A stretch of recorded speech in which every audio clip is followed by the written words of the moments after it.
Bueno, pues Javier, es tu turno, ¿eh? Hoy tenemos a Javier de Coca Benjumea, que es Head of Global Ecosystem de Token City, quien, bueno, pues hoy nos trae un invitado muy especial, justo pues de la Unión Europea. Me encanta el programa de hoy porque gracias al trabajo y la visión que está haciendo la Unión Europea respecto al tema de la economía tokenizada, pues da oportunidades a compañías como a Token City para poder ir abriendo un nuevo camino, ser pioneros en la innovación a nivel legal, jurídico y tecnológico. Exactamente. Muy buenas tardes, Rocío. Y eso es así. La Comisión está totalmente comprometida, o por lo menos eso es lo que vamos a pedirle a Joachim que nos explique hoy, Joachim Schwerin, con la visión de la economía tokenizada, algo con lo que nosotros estamos completamente en sintonía. Y yo creo que sin más vamos a pasar a entrevistarle ya hoy. Joachim, very welcome to the Token City space. How are you doing? Very fine, Javier. Buenas tardes, and thank you very much for having me on the show here from Brussels. It's our pleasure. Yeah, thank you for coming on. I thought it might be a good idea if you started by telling us a little bit about you, about what you're working on at the moment, and how did you get there? That is a long journey, Javier. I've been working in the Commission now for 21 years, always in the part of the European Commission that basically deals with the real economy, so businesses, enterprises of all sizes. And I started with industrial policy and competition policy. Then I entered into the area of access to finance, especially for small and medium-sized enterprises. I lived through the financial crisis of 2007, 2008, realizing that we have 25 million small and medium-sized enterprises in Europe that depend to a very large extent on the banking sector, much more than in other parts of the world. So with all the problems in the centralized systems, we started to look for alternatives and then took a long journey from alternative finance, crowdfunding to fintech, blockchain, crypto. And now I'm dealing with the digital transformation of industry, as we have heard in the show before, and I'm responsible for developing the token economy in Europe, especially with regard to the use cases for industry and for small and medium-sized enterprises. So that means blockchain applications, crypto use cases in all sorts of contexts, especially in the real economy. That sounds great. I wanted to ask you, since you mentioned the beginning of let's say, your journey Yes. with the crisis of 2008. Is it maybe around that time that the Commission started to, like you say, look for options? What's behind the sponsorship that the European Commission is doing in behalf of the application of blockchain to the economy? Javier, there's a very interesting moment in 2008 in the middle of the financial crisis, where within 6 weeks we had, I would say, the lowest point of the traditional system in the financial crisis when we had the insolvency of Lehman Brothers. And only 6 weeks later, the Bitcoin white paper was written, which was the starting point for all the opening of the crypto space building on blockchain.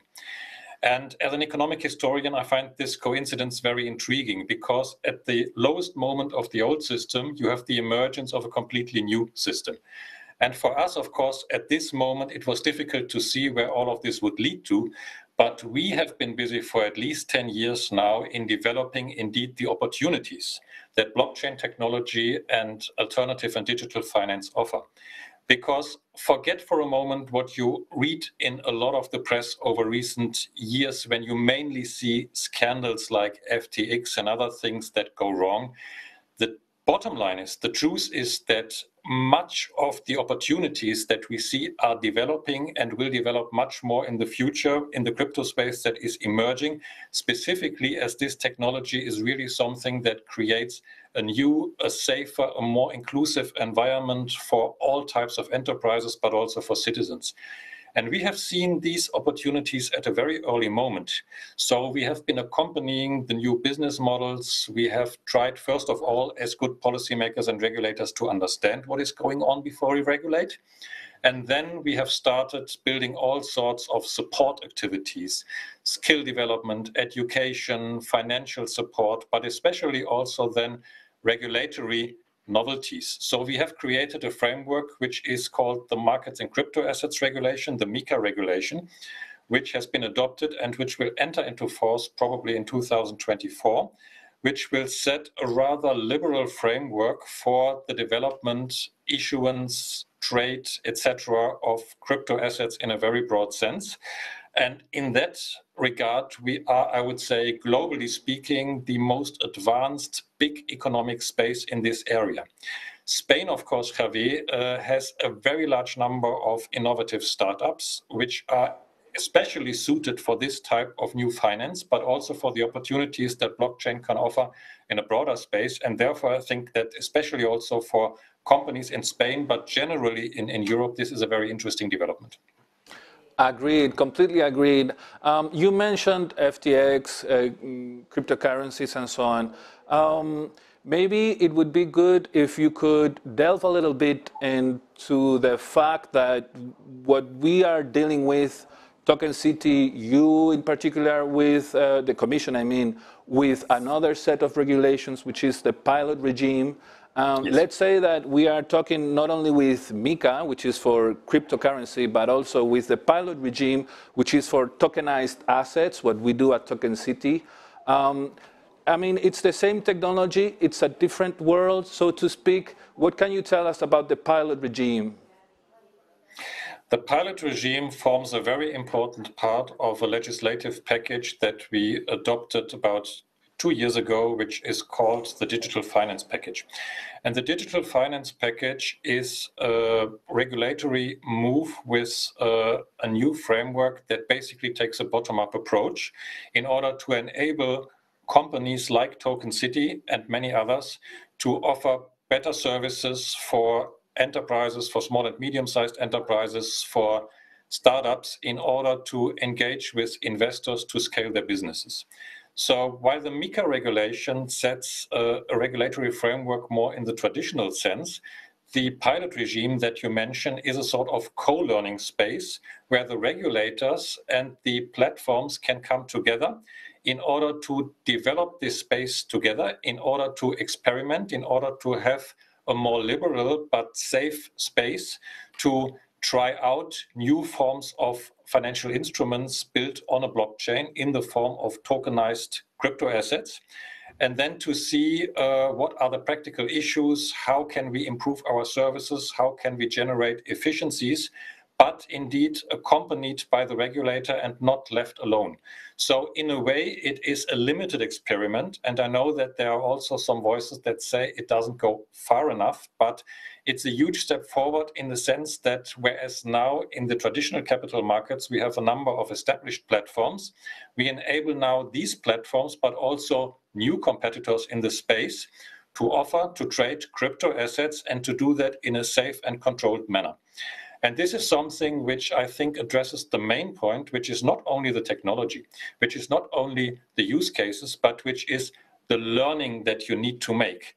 This is, at the end of the day, a technology that only emerged, as we just saw, about 13, 14 years ago. And innovation is extremely fast in this space.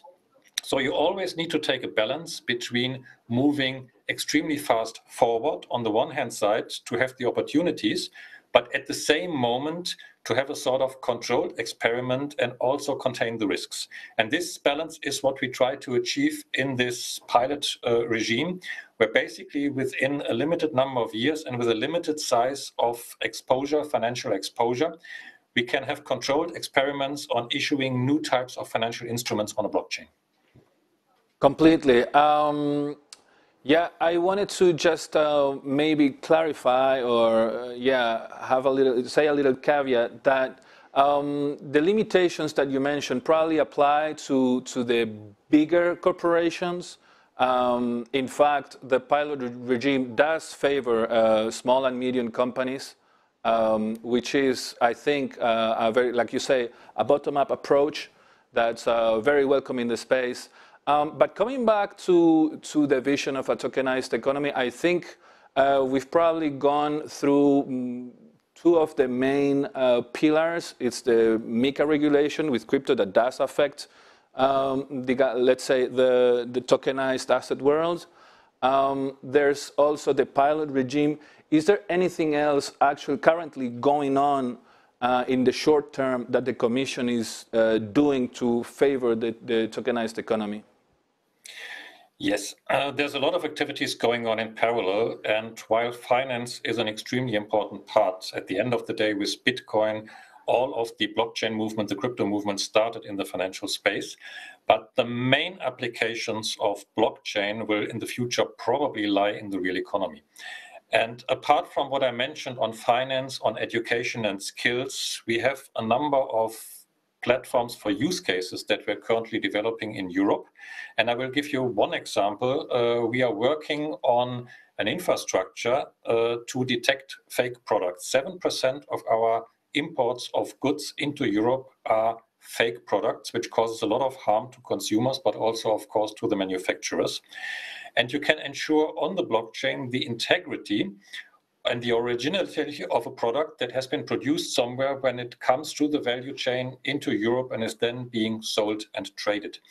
And this system has been in emergence for the last 5 years. We have moved forward last year by selecting a use case, which we are developing in the next 2 years, to basically have a decentralized open source blockchain platform that will, in the form of digital twins, accompany all sorts of products in value chains until the point where they are sold in order to ensure that these products are not fake.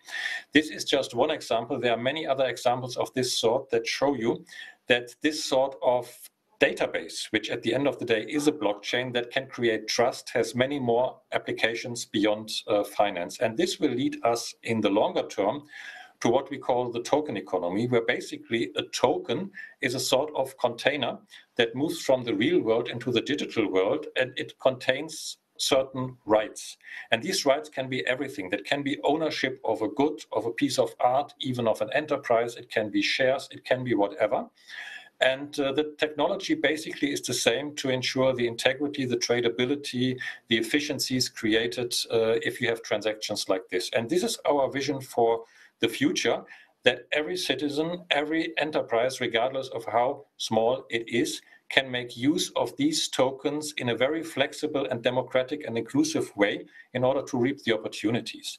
If you allow me one last remark on this, Javier, what we're trying to do in Europe is very different to what you see in most other parts of the world, where all the use cases come top down. If you look at the big techs, for example, or if you look at countries that use the technology in order to control their population, our approach is bottom up. Our approach is decentralized, taking into account our approach on data, where data are your individual ownership and you decide what you do.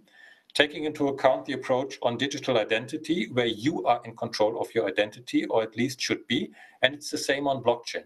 So we are not prescribing anything, but we are trying to develop the space in a very progressive, pro-innovation way in order to help businesses to use the technology in the best way, as we think that the markets and the business know best what they do and not any public administration. Completely agreed, Joachim. That's exactly our vision. I totally understand the fact that the traceability of the database, that database, the immutability of the database allows the fractionability of the unit that is a token on blockchain. All those things combined make for a wonderful promise for the financial sector and the democratization of the economy, as you say. I don't know if we have a lot more time. Yes. Okay. So maybe if I can indulge you a little bit more and take advantage of you, how would you describe in a little bit more detail the benefits about the democratization of the economy? How do you mentioned that most of the funding that's available for companies, for SMEs in the European Union is bank-based. Either the bank gives you a loan or you are in a little bit of trouble. How do you see that working in the future in a tokenized economy? It's very similar to what you do at Token City. So 75% of the financing of small and medium-sized enterprises and startups in Europe has come in the past through the banking system, and mostly still is. And we need to work on the opportunity for those companies to directly engage with investors. So the basic idea of the technology and the applications is to reduce the role of intermediaries that cost time and money, and to get the entrepreneurs, get the companies directly in contact with the investors. That not only provides better access to finance, but it also provides new ideas, it provides a better discussion culture, it provides better access to markets. And this is an inclusive, a local, a very democratic approach for small companies through digitalization to enter larger markets at a very limited cost. This is what the big benefit of the blockchain technology is. So what we're talking about here is not only finance, it's not only the short-term economic merit, but it's a different form of society. And it's not a coincidence that especially in Spain, in a country where you have this so much entrepreneurial spirit also in the younger generation, is one of the most advanced countries actually in Europe, moving towards the token economy. You have it in a number of regions in Spain, you have it in Portugal, you have it in a number of other areas, and this is very much enabled by, I think, your legislation. The sandbox that was mentioned at the beginning of the show was a very good example to show how that can be used, but also companies in the space like Token City that help enterprises in making the best choices regarding their financial needs. And this is, I would say, the vision of the token economy that we share, which is pure democratization of financial markets. Completely. We share the vision. We envision a world where companies of no matter what size, no matter how much previous funding have available resources thanks to tokenization, thanks to good regulation. And I don't know if we still have some more time? Yes. Okay. Regarding the advantages of blockchain, staying on that, there's one aspect of it that I think we will touch on with extensively in time, which is the fact that we can fraction an asset Yes. in a way that we cannot do today. How do you imagine a world, if I may for a minute, there's some hypothesis that in the future, for example, when we have real how do you say virtual worlds, right, mixed with artificial intelligence, and imagining a layer of blockchain below where transactions can be made, the possibilities seem endless. That would be like the vision of the end game. But right now, today, we have some things that are, in comparison, very small, but also very revolutionary, like the fact that, oh, I can now own a fraction of a house or a building, right? Is there anything in that sense that you can see taking place today, things that maybe the European Commission or some other institution in the European Union is trying to sponsor, or some activity that you see in that front using that? I know that there's some efforts to try to tokenize public equities, although Yes. maybe out of the scope, yeah. There's a lot of activities going on. I give you two examples very shortly with a view to the time.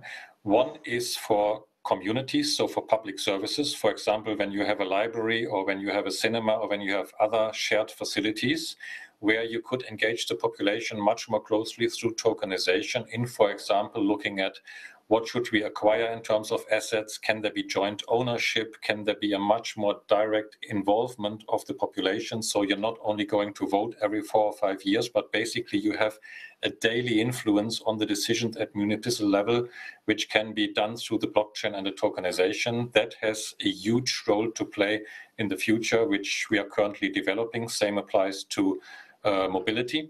The second example is, I would say, on non-fungible tokens, which have been discussed more or less in a financial context, but which have a lot of use cases also in the real economy. Think of arts. You have a piece of art, you watch a painting. this painting can now get an additional layer in this virtual world that you mentioned. So you can include, for example, the experience that you have on that piece of art. You can add information in a virtual world on that piece of art while you watch it. You can listen to specific music related to that. The opportunities of that are endless. The bottom line is, however, that it needs to be decentralized. It needs to be in the control of the individuals and not in the control of a central entity. Because while the technology offers a lot of opportunities, of course, it is very important that it is ensured that data are kept safe at the level of the individual, and that not, for example, the state creates a huge system where technology is abused in order to track all your movements and to control you, like is being done already in some countries that we know very well outside Europe. So there is a danger in these things which needs to be controlled, but the opportunities are so huge that we are developing the space as I have discussed, and I'm very optimistic that we will move into that direction. I have to say, Joachim, thanks to the European Union, we have a lot of regulations that protect the European citizenship in many domains. I don't know, communications, nutrition and foods, and so on. I'm very confident that the same will be with blockchain technology. We will be protected to be able to reap the full benefit without having to fear, you know, some kind of dystopian states. So I think maybe we are now at the end of our time. Joachim, it was a pleasure to talk to you. Thank you so much for coming on. And we'll keep the yeah, thank you, and thank you to you, and we will keep the discussion ongoing. Take care. Take care, and we'll keep the discussion ongoing. Have a good evening. Thank you very much. You too. Bye bye. Bueno, Javier, es un verdadero placer tener economistas